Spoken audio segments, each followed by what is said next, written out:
Now, as the G7 meeting of global leaders concludes in Japan, focus has largely been on Ukraine. President Volodymyr Zelensky has made a surprise visit to the summit in Hiroshima, where he has called on countries to unite behind his proposal to end Russia's invasion. In fact, G7 leaders also raised concern over China's growing influence on the global stage. U.S. President Joe Biden has used the sidelines, however, of the event to attempt to defrost relations between Japan and South Korea. eNCA's correspondent Chris Gilberts joins me now from Tokyo with details. Chris, let's get a sense of the events so far that have unfolded. How did things land up being dominated by Ukraine? Well, because Volodymyr Zelensky came to town. That is actually what happened. The first day, a joint statement was issued on Ukraine, and that was all about heightening sanctions, about pulling back Russia's resources to wage the war, about hunting out those who are assisting Russia to evade sanctions, which are prolonging the war. And then the expectation was that on day two, and this did happen, that the agenda was going to move on to other things. It was going to move on to, obviously, discussions about China, economic coercion, in the words of the G7, about LGBTQI plus rights, about, very importantly, AI regulations and how countries are going to, pursue that in the coming months. But then at the end of day two, there was announced very suddenly that the Ukrainian president was not going to attend virtually like originally planned for months and months and months now. He was actually going to be on a plane from Jeddah to Hiroshima directly and join in the last day of talks. Having Zelensky at the meeting added an enormous weight to the whole thing, which really paralleled the events that were going on in his home country, and it kind of switched from talks about sanctions to talks about empowering Ukraine to continue its struggle in this conflict by giving it, and as the U.S. is doing, $375 million extra for ammunition, artillery, rocket launchers, and aid, extra investment in its energy sector to restore the power grid. It's not just restricting Russia, but empowering Ukraine became the name of the game, especially the enormous announcement of allowing Ukrainian pilots to be trained on F-16 fighter jets.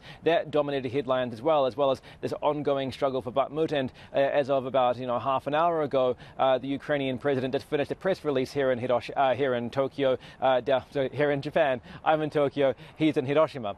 He just finished a press release where a conference where he said that, look, there can be absolutely no negotiations with Russia until every single Russian troop is withdrawn from Ukraine. And so it has really dominated the agenda for the last 3 days, and that's what everyone's talking about today, much to the misfortune of all the other agenda items. Let's talk about, Chris, the G7 stand on China itself. What's Beijing's reaction to that end?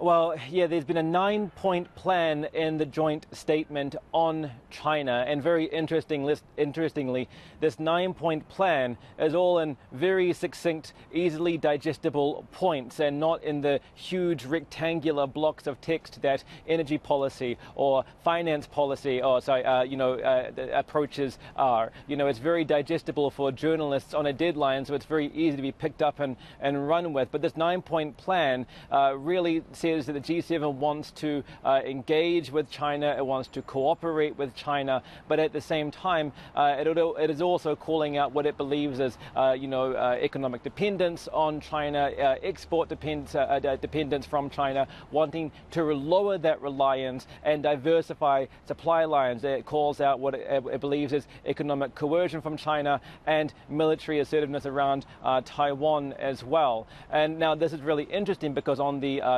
security front, there's been no change in line, no groundbreaking revelations. It's the same line as always, which is that the G7 opposes any change to the status quo by unilateral force.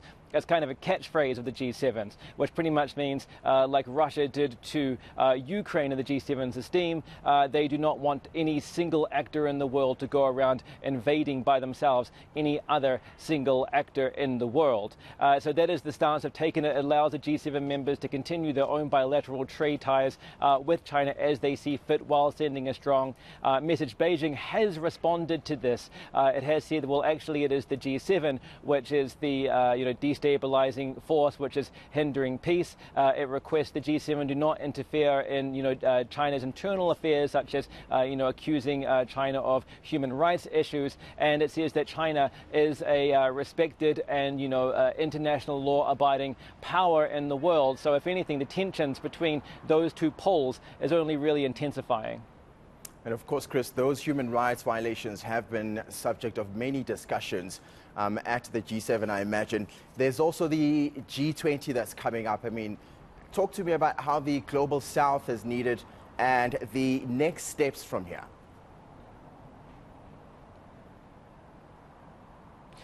Well, as I was just saying about those two poles, China is obviously part of the BRICS alliance with, Brazil, Russia, India, and South Africa. They're all going to be at the G20, and the G7 members are going to be at the G20. And right in the middle, and part of the BRICS alliance as well, is going to be the Global South countries, which, both of these powers are vying for the influence of, not just over the war in Ukraine. There are countries on the fence, such as India and South Africa, that the G7 member countries really want to pull into their sphere of influence, but also over diversifying supply chains and trying to invest in these Global South countries to take some business away from China and towards parts of the world like Africa, Southeast Asia, the Pacific region, Latin America. The question is which way do these countries want to go? If we take the case of Africa,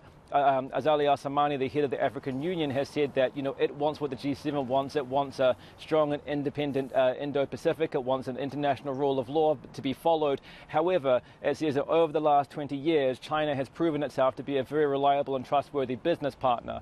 He says that Africa really needs transparent contracts. It needs clear business. It needs honorable business, and it needs that the countries that invest in the continent and in the countries in the region do so honorably without meddling in internal politics. And he says that China has done this in the past. The US and Europe may not be so trusted to yet. So the ground zero for this is going to be the G20 coming up in India in September. It's going to be interesting to see the moves that the G7 makes between now and then, and especially how the Ukraine war develops will impact that.